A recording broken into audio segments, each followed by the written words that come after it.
Bonsoir Anthony Saint-Léger. Bonsoir, Hassan Mourad. L'infox du jour concerne Desmond Tutu, l'archevêque anglican sud-africain, prix Nobel de la paix 1984. Expliquez-nous. Et oui, l'une des icônes, on le rappelle, de la lutte anti-apartheid, The Arch, comme il est surnommé, qui a fêté ses 90 ans au début du mois et dont la mort a été annoncée hier à tort.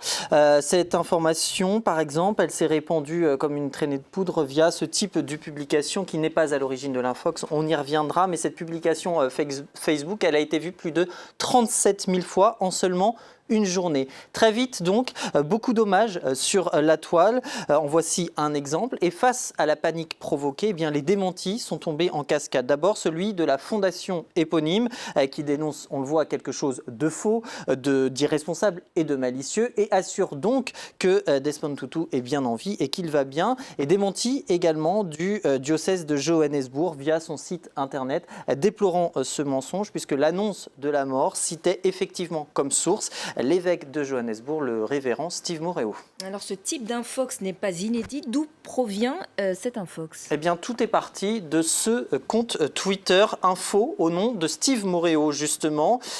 Compte désactivé et supprimé depuis. Donc voilà l'annonce de la mort. Le compte, je vous le disais, a été désactivé et supprimé depuis. Il avait tout de même plus de 15 000 abonnés. Ce n'est pas rien. Pas de certification, hein, vous savez, ce petit V blanc sur rond bleu, mais il y a des comptes officiels et sérieux qui n'ont toujours pas de certification. Mais tout de même, l'apparence était plutôt officielle, ce qui a aidé à crédibiliser évidemment l'information donnée. C'est d'ailleurs ce sur quoi a tenu à insister ce journaliste sud-africain qui a fait son mea culpa après être tombé dans le piège. Alors, qui se cache derrière ce compte Bishop S. Moréo qui prétendait être le compte officiel de l'archevêque de l'évêque de Johannesburg? Eh bien, la réponse, elle vient du compte lui-même. Regardez, c'est écrit ici. On parle d'un journaliste italien, Tommaso De Benedetti, qui, et ce démenti, il est venu quelques minutes, seulement quarantaine de minutes après la fausse information. Je vous disais, l'information elle a été relayée en quelques heures très rapidement, malgré le démenti fait en quelques minutes.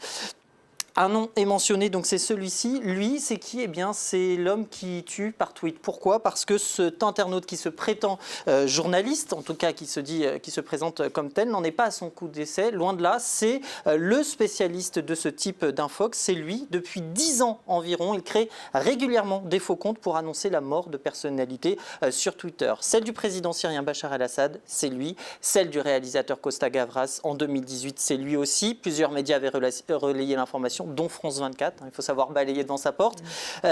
Il avait à cette époque publié un faux compte, une fausse annonce sur un faux compte de la ministre de la Culture grecque, celle du pape aussi, celle de l'écrivain Michel Houellebecq. Là, ça avait un petit peu moins fonctionné. Mais c'est quoi son objectif, Anthony? Eh bien, lui, avec ses canulars morbides, il faut le dire, ont un but instructif selon l'intéressé. Il a été interrogé par plusieurs médias, et notamment en 2012 par Le Guardian, une interview assez célèbre. Il a voulu dénoncer le manque de fiabilité de Twitter, montrer comment finalement, à l'heure des réseaux sociaux, il était possible de tromper la presse. Les médias, je le disais, qui ont souvent donc repris ces informations via ces faux comptes. En un mot, donc, dénoncer cette course à l'info, dénoncer cette recherche de l'instantanéité qui, selon lui, nuit à l'information. Et pour la petite histoire, ce tueur en déni, comme l'ont appelé nos confrères de Libé, avant de sévir sur Twitter, il a publié des fausses interviews dans des journaux italiens. Là, c'était pour dénoncer leur crédibilité avant d'être démasqué par l'une de ses victimes, l'écrivain Philippe Roth,